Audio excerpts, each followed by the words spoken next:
It only goes east or west.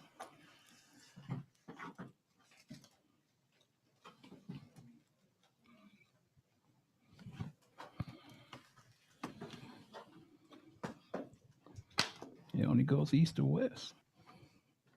Well, that's working.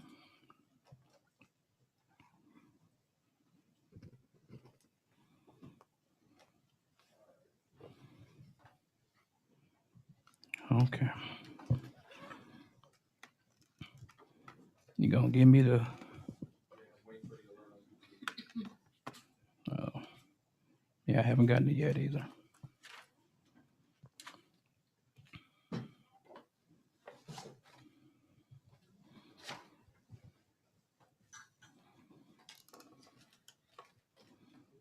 You still haven't gotten it?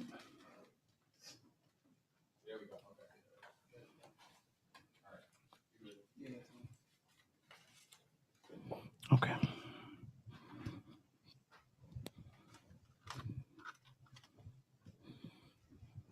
Mm. Those testimonies still kind of somber up in here. Everybody all right? All right, I'm just making sure. Now, we are not closing out the series. No. Just taking a little break. Yeah. So I'll take a no. No. I think somebody might need to, it's been a minute.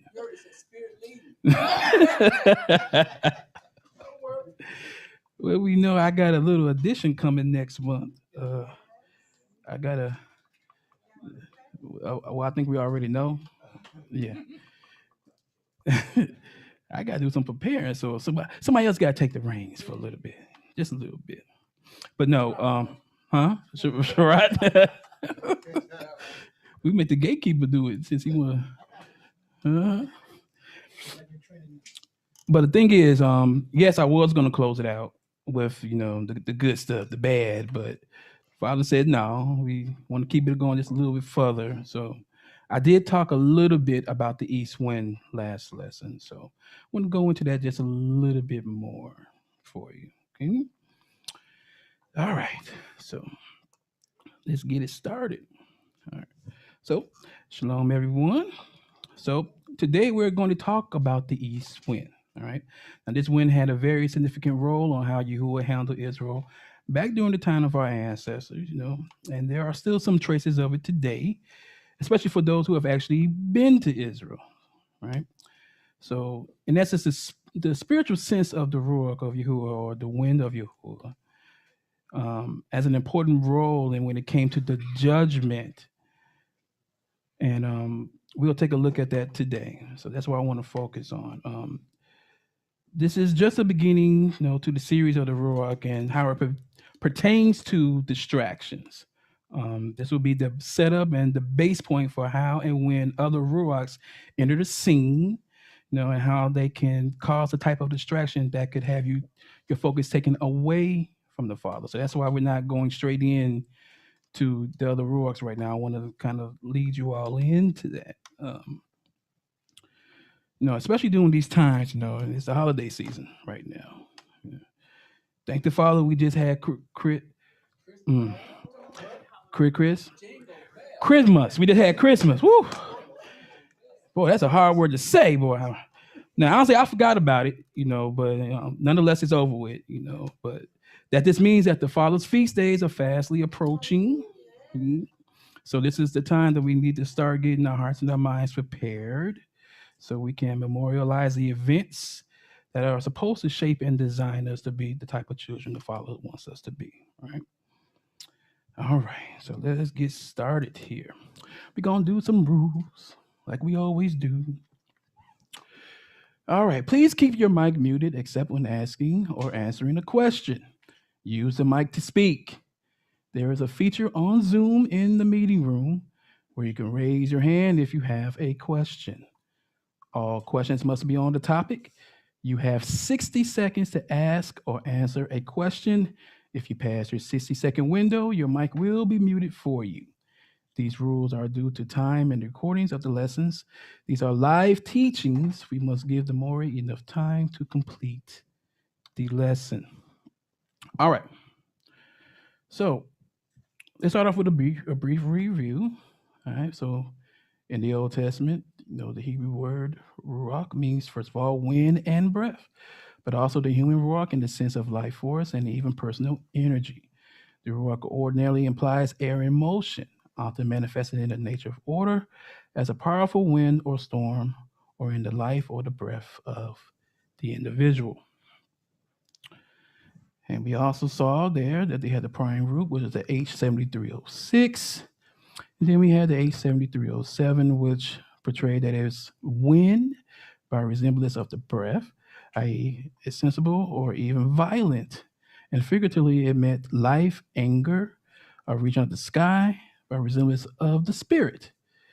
And for expression and its functions, it functioned as anger, the air, blast, breath, and cool, the mind, and of course, the spirit. All right. So when it comes to the actual wind, oh, almost did it. You click it off. All right. When it comes to the actual wind, all right, let's start off with John 3 and 8.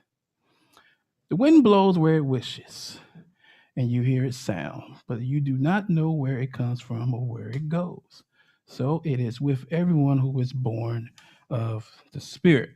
And since this is the New Testament, the Greek word for spirit is pavnavma, or pavnavma. All right.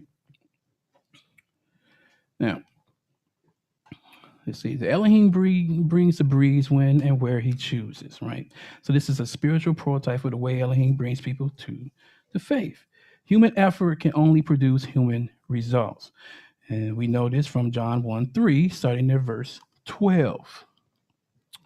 But to all who did receive him, who believed in his name, he gave the right to become children of Elohim, who were born not of blood, nor of the will of the flesh, nor of the will of man, but of Elohim. Um, this is one of the reasons why I always say, I thank the Father for pulling the wool from over my eyes, right? Giving me the eyes to see his word and apply it to my life. It's something that we all should be doing, right? All right. Let me see here. So going back up to John 3 and 8. Yahuah, we said this before last week. Yahuah has the absolute right and sovereign ability to do as he wishes, right? There is no power in heaven or on earth that can deter him from accomplishing his purpose. This is the Mashiach drawing an analogy between something that happens in this world, which is basically the freedom of the wind to blow where it wishes, and what happens in the realm where Yahuwah's Ruach operates, which is the freedom of the Ruach to give spiritual birth to whomever he will, right? So, like we always say every time, you can't do things your way, right? You can't do things your way in this truth and expect the Father to agree with it. It just doesn't happen that way, right? All right. So, what I want to do is contrast or compare how the wind is in Palestine to how the climate is in Israel. And we'll see how both of those come together, okay? So let's do a little bit of reading. Now, the wind in Palestine is caused when heated air rises and air from around moves in to take its place. The conjunction of land and sea in Palestine and close position of highlands and lowlands cause great differences of temperature and consequently an almost constant movement of air. Periods of stagnant air are short. Wind is most regular in the summer when the general movement of the air over the eastern Mediterranean is from west to east, bringing with it no rain, but often heavy dew to the coastal areas and seaward slopes. Now, the day begins with complete calm, but as the sun heats the land, a strong sea breeze develops. It tops the central ridge at about midday and pours into the central rift in a torrent, heated by descent. Now, about 3 p.m., it surrounds the eastern plateau, once more cool and refreshing. So it goes back to what it was in the beginning. Now, the farmer depends upon this regular wind for winnowing the grain, and you can read about that in Isaiah 41 and 16, right? The contrary land breeze at night is decidedly weaker. Now, in the winter, the atmosphere is much less stable, and powerful cyclones move eastward across the Mediterranean, bringing them with strong winds, sometimes of gale force. and often torrential rain or even snow. Intervening periods are relatively calm with brilliant clear air. In the two transitional seasons comes as Sirocco, an intensely hot and dry east wind, filling the air with a haze of yellow dust and lasting for about 3 to 5 days, though occasionally longer. Now, we started off talking about the east wind last week with um, Job 1 and 18. While he was yet speaking, there came another and said, your sons and your daughters were eating and drinking wine in their oldest brother's house. And behold, a great wind came across the wilderness and struck the four corners of the house. And it fell upon the young people, and they are dead. And I alone have escaped to tell you. Now, the great one of Elohim plays a significant role in the life of Job, as we saw last week. It is a force of such enormous power. And here is the emphasis that it was sudden and it was very destructive, right? So in such cases as this, we may be able to classify this wind as being strong, violent, and destructive, right? So this is the whole premise I want to do. This is the buildup I want to talk about when it comes to other things coming into your life that can be very powerful and destructive, right? This is the correlation that we're going to see with this east wind. All right. So the east wind is the H6921. It's Kading. All right. This is the east or the east wind, the east word. And as you can see here, is the violent wind blowing from the east, mentioned more frequently in the Bible than other winds. All right. It is also classified as being violent and scorching, as we will shortly see. All right. Now, these winds were viewed as an instrument of Elohim's judgment, being known as the wind of Yahuah or the ruach of Yahuah. All right. So let's look at Isaiah 30 and 28. His breath is like an overflowing stream that reaches up to the neck to sift the nations with the sieve of destruction and to place on the jaws of the peoples a brittle that lays astray. Now, this can be compared to Isaiah 59 and 19. So they shall fear the name of Yahuwah from the west, and his glory or his esteem from the rising of the sun. For he will come like a rushing stream, which the wind of Yahuwah drives. Now, so for both of these verses, this is basically saying that Yahuwah shall come as a river straightened in its course, with which a mighty wind drives along, right?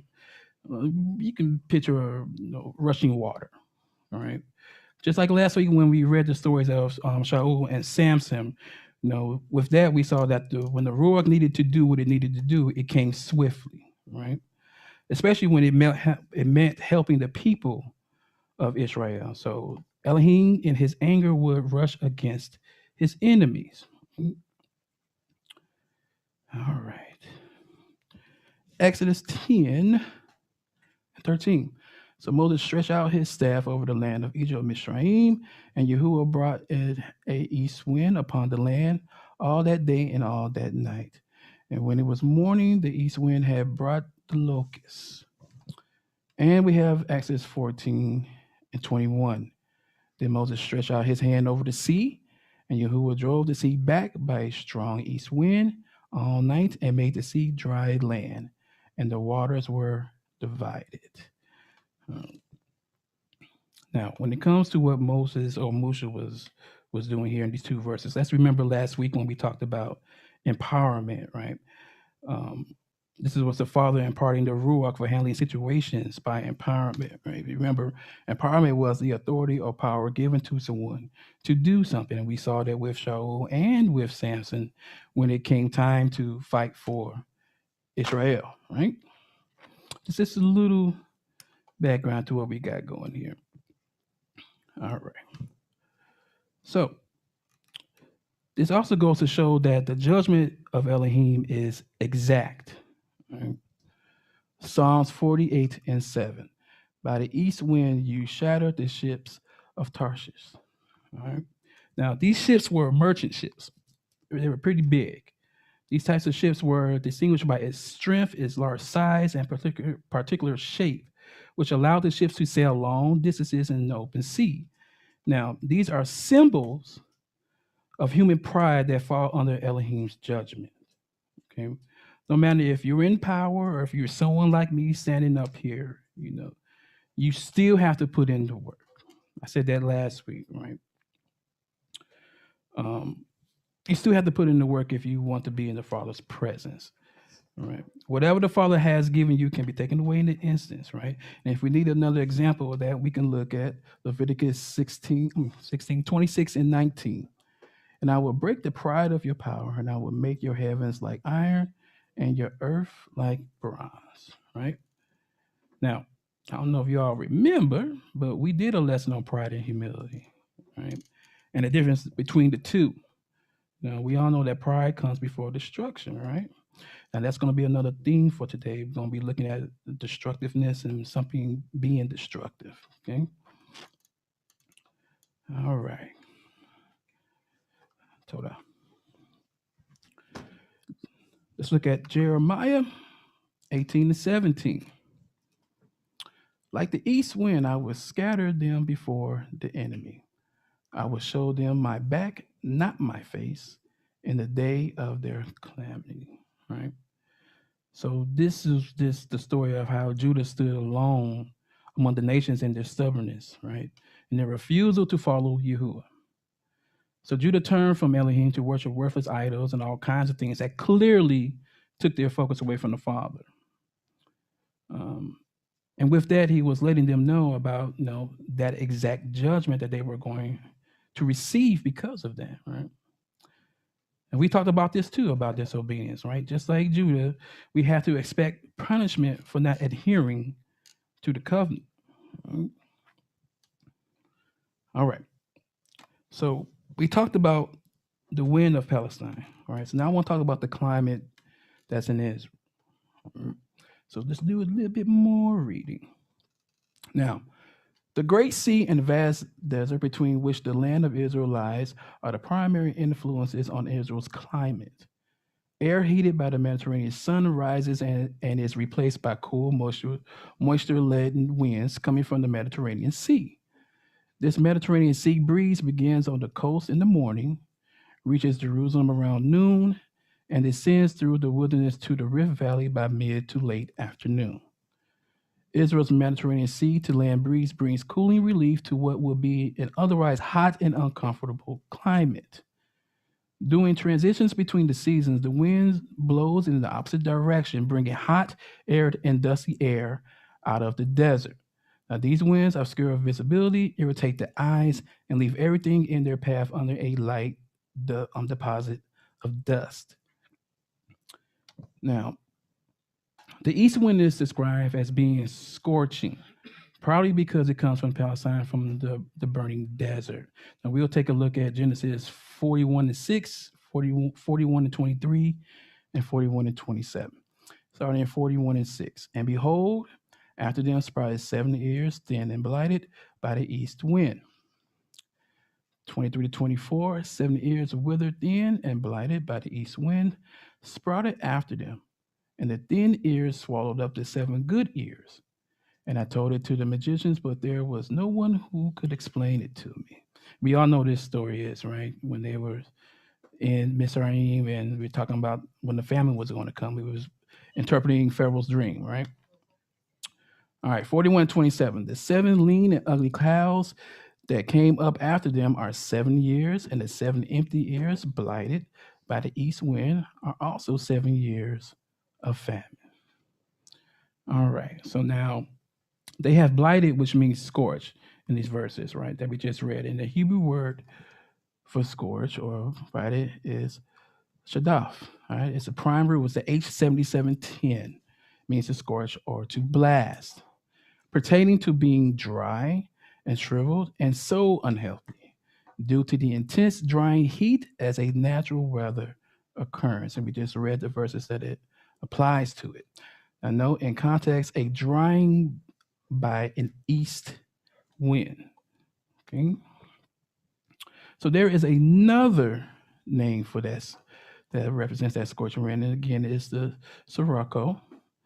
All right. It is a scorching wind that is a Mediterranean wind that comes from the Sahara and can reach hurricane speeds in North Africa and Southern Europe, especially during the summer season.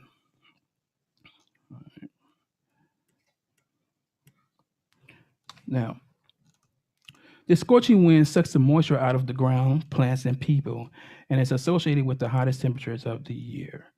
Now, we should really understand what that famine was all about in Genesis 41 now, as we can see that when it came to the famine, this hot, intense wind came in and dried up everything, right? So let's look here at James 1:11. For the sun rises with its scorching heat and withers the grass, its flower falls and its beauty perishes. So also will the rich man fade away in the midst of his pursuits.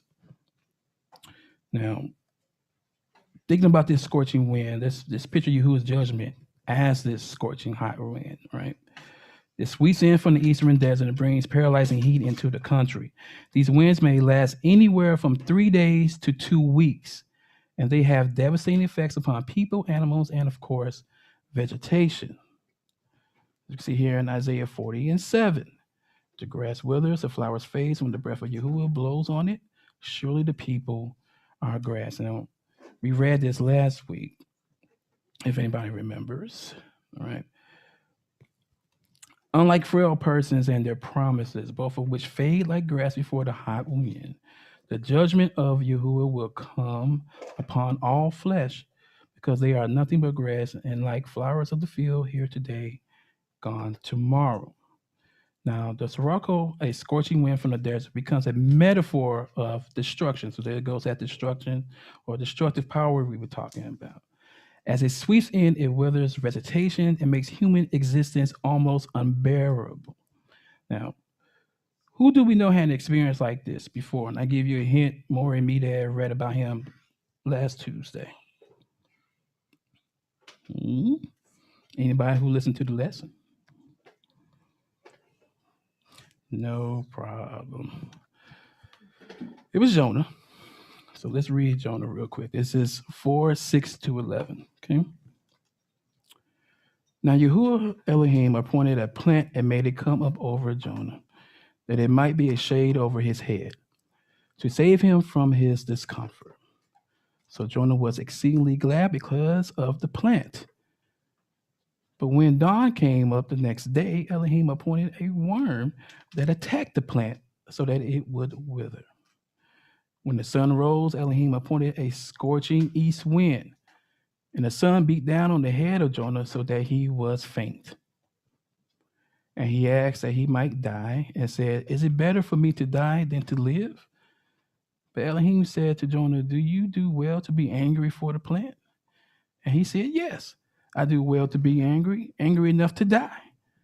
And Yahuwah said, "You pity the plant for which you did not labor, nor did you make it grow, which came into being in the night and perished in the night and perish in the night.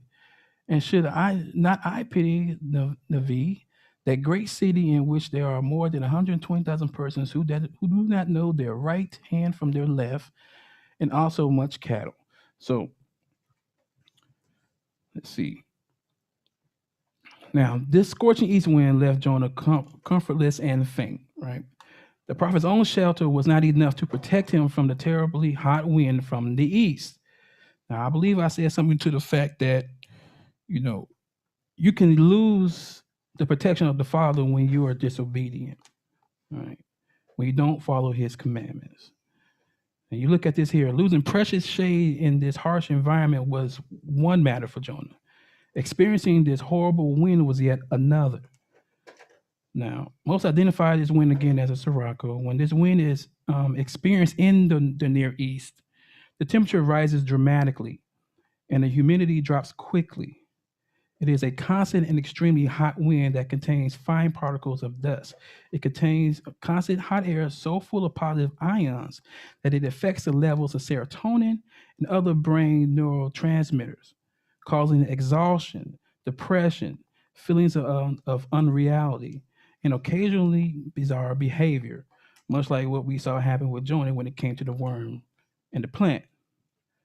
Now, the thing is that we want to do the things that distract us from the Most High, right? The things that I should say, the things that we want to do and the things that distract us most still have nothing to do with what the Father wants, right? The Father still comes first, and no matter what we're doing, that's something that Jonah forgot. Right? So this is another example of this wind that I wanted to bring to our attention. Before anything else goes down, you must be obedient, or just like Jonah, the Father will put you in a very uncomfortable like state, right? And I believe that this state is called being convicted, right? Because you didn't do something you knew you were supposed to do.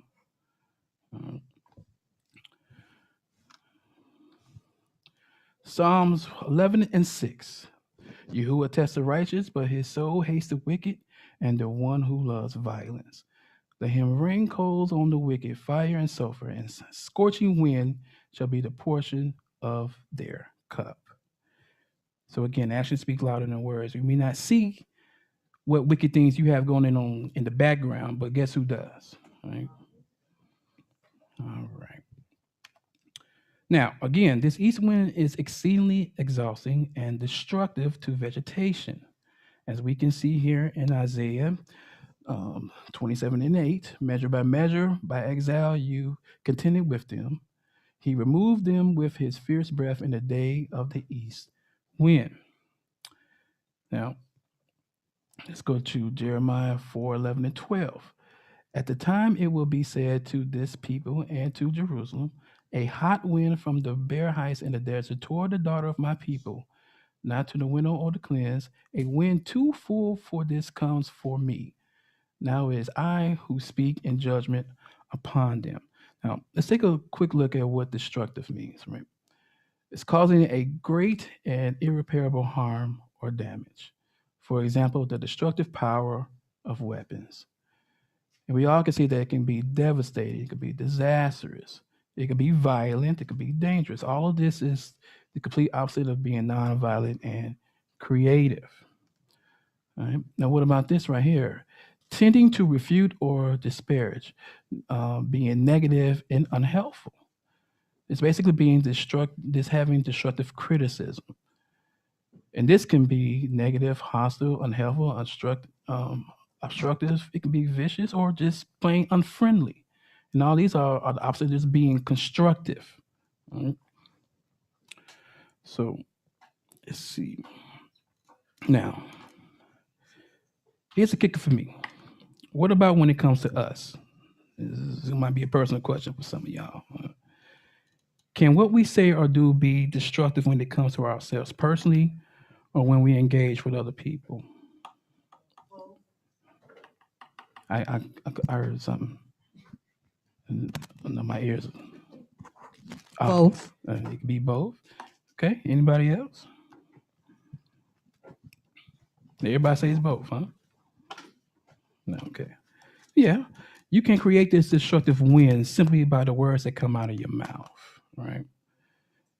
It can hurt others or yourself. Now, believe it or not, we can be our own worst enemies sometimes. You can become destructive by your actions, or get this about what you think. We have to learn to take back control of these things. All right? So, with that being said, this is one of the reasons why we need to take back control of certain things. What we say or do. Sometimes hurt friends can hurt friends. For example, Eliphaz hurt Job with his words. Well, matter of fact, a lot of them hurt Job with, with their words. Bildad was one of them. He was another one. Yeah, but Eliphaz, he really took the cake when he was talking about Job. And I was only going to do a portion of it, but I want to go ahead and read the whole thing. You all know I read fast, so it's not going to be that long. But I wanted to show how his words were destructive, right? They weren't. It wasn't good criticism at all. Only because Job was not agreeing with what he was saying. All right. And we're going to see how this is appropriate to being a distraction. So, Eliphaz accuses Job does not fear Elohim. All right, so we're starting at chapter 15, verse 1. The Eliphaz, the Temanite, answered and said, should a wise man answer with windy knowledge and fill his belly with the east wind? Should he argue in unprofitable talk, or in words with which he can do no good? But you are doing away with the fear of Elohim and hindering meditation before Elohim. Um, for your iniquity teaches your mouth, and you choose the tongue of the crafty. Your own mouth condemns you, and not I, your own lips testify against you. Are you the first man who was born? Or were you brought forth before the hills? Have you listened in the counsel of Elohim? And do you limit wisdom to yourselves? And he's trying to ask, are you going to listen to what we're saying? Because we're supposed to come from Elohim. You're not going to listen to us? Right? What do you know that we do not know? What do you understand that is not clear to us? Both the gray haired and the aged are among us, older than your father. Are the comforts of Elohim too small for you, or the word that deals gently with you? Why does your heart carry you away, and why do your eyes flash? That you turn your spirit against Elohim and bring such words out of your mouth. What is man that he can be pure, or he who is born of a woman that he can be righteous? Behold, Elohim puts no trust in his set apart ones, and the heavens are not pure in his sight. How much less one who is abominable and corrupt, a man who drinks injustice like water? I will show you, hear me, and what I have seen I will declare. What wise men have told without hiding it from their fathers. To whom among the land was given, and no stranger passed among them. The wicked man withers in pain all his days, through all the years that are laid up for the ruthless. Dreadful sounds are his ears, and prosperity for a destroyer will come upon him. He does not believe that he will return out of the darkness, and he is marked for the sword. He wanders abroad for bread, saying, where is it? He knows that a day of darkness is ready at his hand. Distress and anguish terrify him. They prevail against him like a king ready for battle. Because he has stretched out his hand against Elohim and defies the Almighty, running stubbornly against him with a thickly bossed shield. Because he has covered his face with his fat and gathered fat upon his waist, and has lived in desolate cities and houses that none should inhabit it, which were ready to become heaps of ruin. He will not be rich, and his wealth will not endure, nor will his possessions spread over the earth. He will not depart from darkness. The flame will dry up his shoots, and by the breath of his mouth he will depart. Let him not trust in emptiness, deceiving himself from emptiness will be his payment. It will be paid in full before his time, and his branch will not be green. He will shake off his unripe grape like the vine, and cast off his blossom like the olive tree. For the company of the godless is barren, and fire consumes the tents of bribery.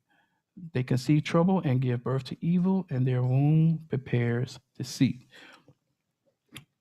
I don't really think he liked them, if you ask me. All right. So Eliphaz's response suggests that he has been personally hurt by Job's biting remarks.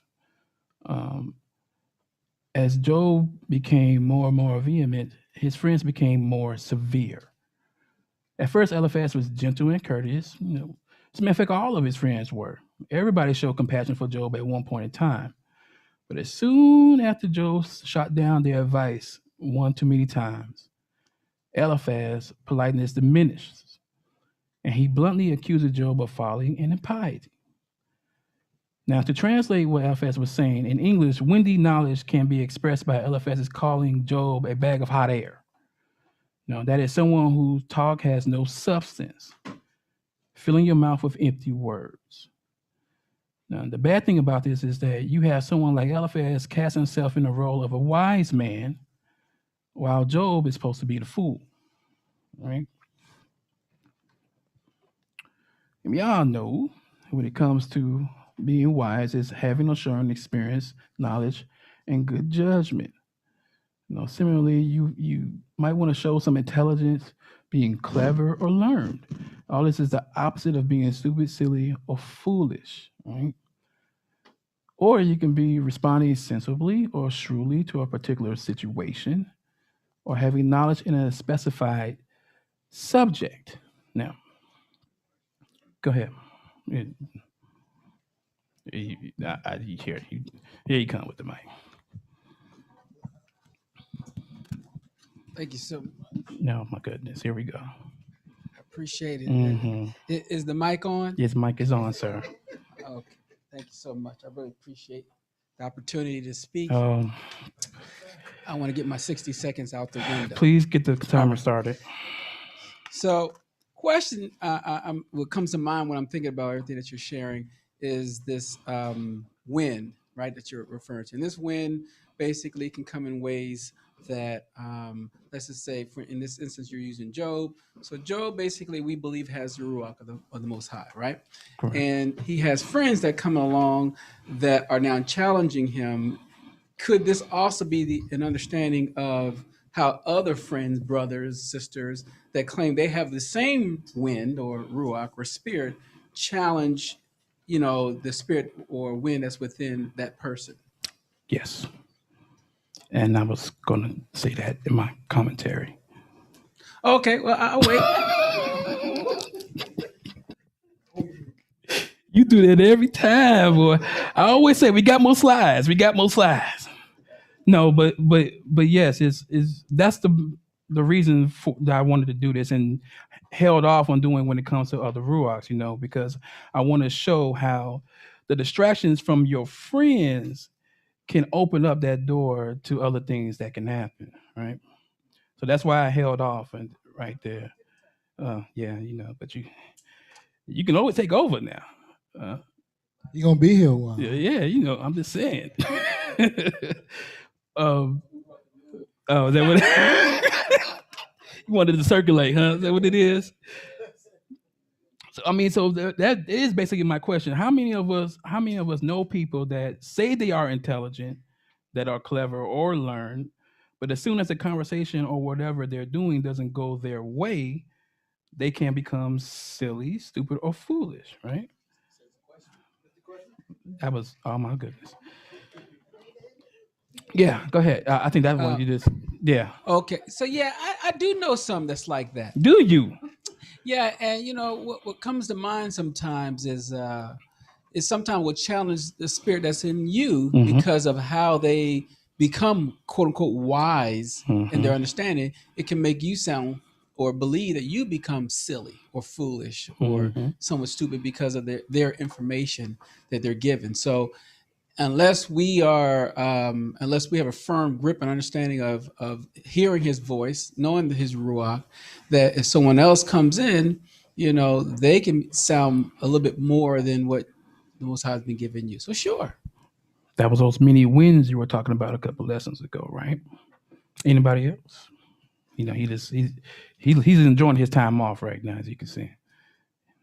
You had something to say? You sure? You got the mic to your mouth.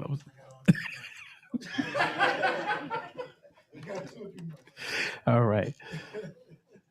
So now do we see how things can become destructive very quickly, right? And that's what we're leading up to when we were talking about your foundation and how strong is it, because there are so many outside influences from people that are supposed to be in the truth, that are supposed to be your friends, that can hinder you in your decision-making process that we also talked about. Remember those questions I said to laminate and put up so you need them? This is a combination of that. These are the things that we're starting to see that can be what I like to call the trickle-down effect, right? So back to Eliphaz, right? Eliphaz just lost it. That's what he was doing all this talking about Job, right? He was like, since you're not going to listen to me, this makes you stupid and unwise in speech. It's basically what he was saying to Job. Now, can you imagine someone calling you unwise because you don't agree with them? Here's a question. Now that doesn't happen here in the Hebrew community, does it? Huh? Are you talking about the community at large? I'm just at large, the community at large. Of course. Okay. Of course. But there's nobody in here, right?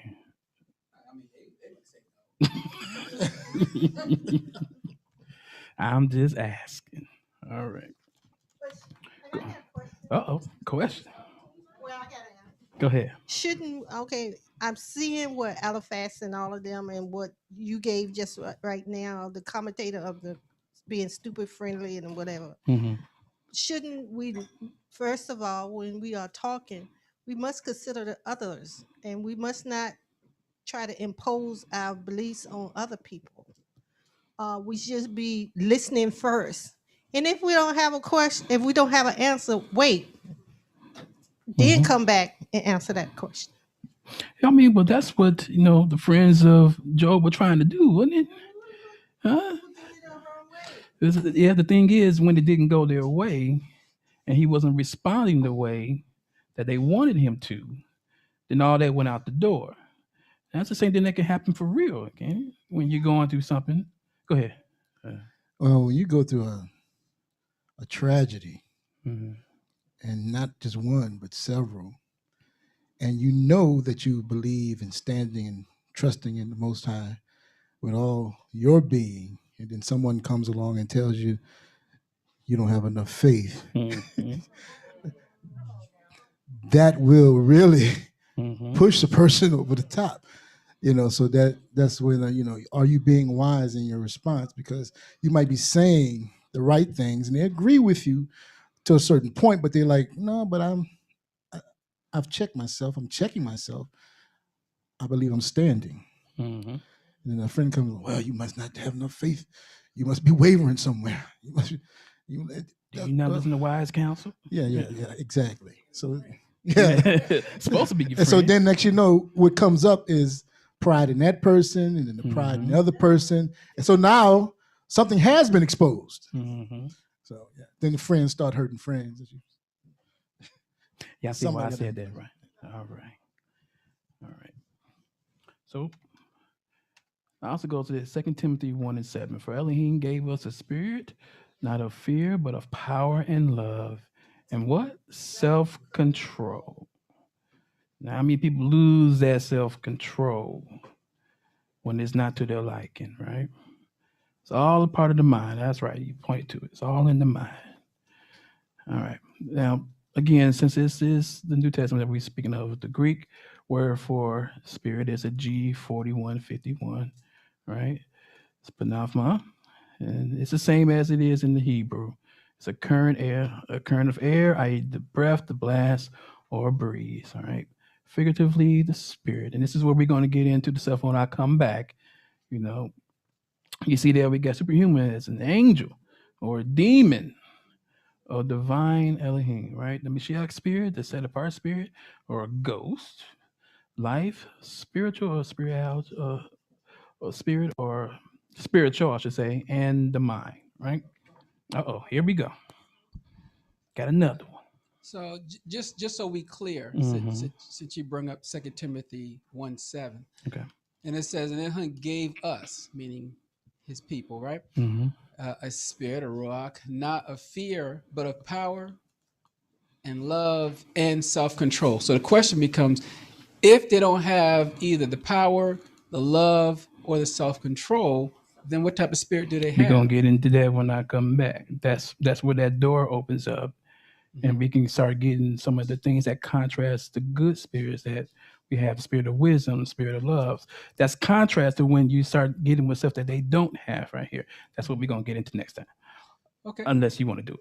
Okay, no problem. But so just really fast. Yeah. So sometimes when the spirit does give you the right information, now that becomes knowledge or wisdom to your being.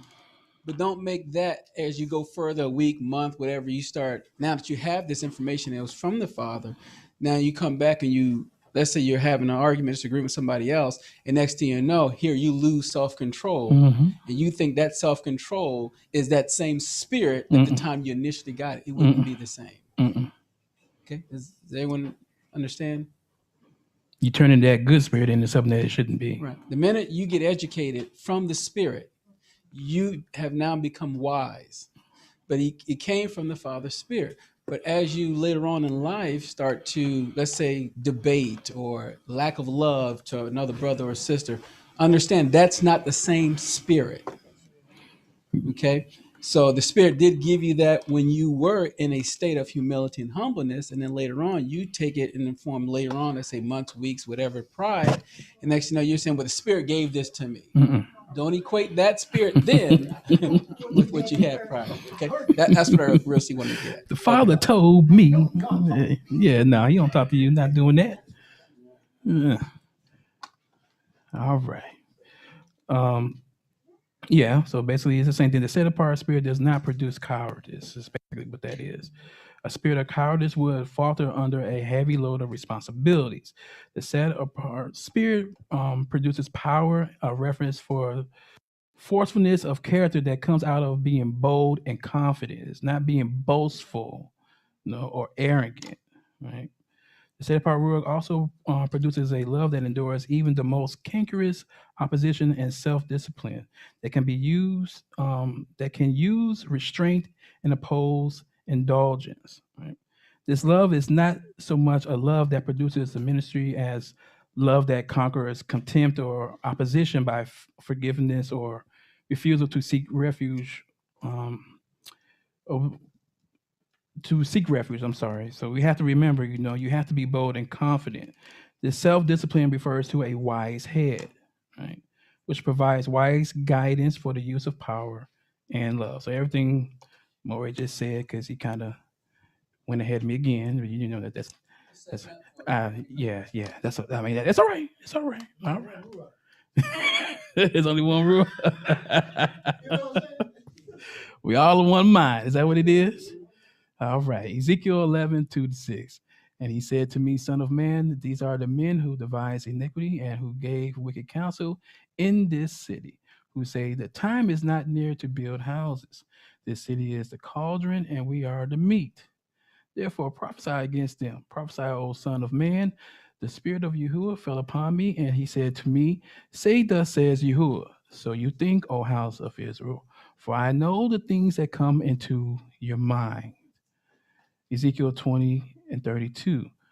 What is in your mind shall never happen. The thought, let us be like the nations, like the tribes of the countries, and worship wood and stone. So the Father is watching and he knows, right? We talked about we need to walk according to his word, not the world, especially with that, what's happening today. You put out that video today showing about the vaccines, and one of the questions a lot of people have, do we have a contingency plan like that? Well, you got to keep doing what you're supposed to be doing. That's the number one contingency plan right there, right? The powers that be are going to continue their propaganda to get the desired result that they want. It's the same thing with the Father. You got to remember, if you want the Father's protection, what do you have to do? You got to continue to do what you're supposed to be doing. It's always going to be the Father's way. It's like I said earlier, there's nothing that is going to happen that's going to deter the Father from doing what he wants to do. No matter what's being said, no matter what's being done. It's just not going to happen. Right? Now, with that being said, just continue to do what you do. Now, that it doesn't mean that you turn a blind eye to what's going on. But at the same time, who should you worry about more, the Father or man? And when it comes to the first passage we read, when the men said that the time is not near to build houses, they were really saying, shouldn't we do things that keep us oblivious to the punishment that the Father is going to inflict on us? It was aversion. In other words, let us cause a distraction. Because of this false optimism, Yahuah told Ezekiel to prophesy against them. Now, the public statements of confidence only masked the people's underlying fears. They were seeking security from the ever-present danger of Babylon, or you want to use today, the government that's going on today, right? By talking about building houses, and that's basically what they're doing today. We're talking about getting this stimulus check that we ain't never going to see. Yeah, it's on its way already. Yeah, well, y'all, can I get a little bit of money with that stimulus? I want something.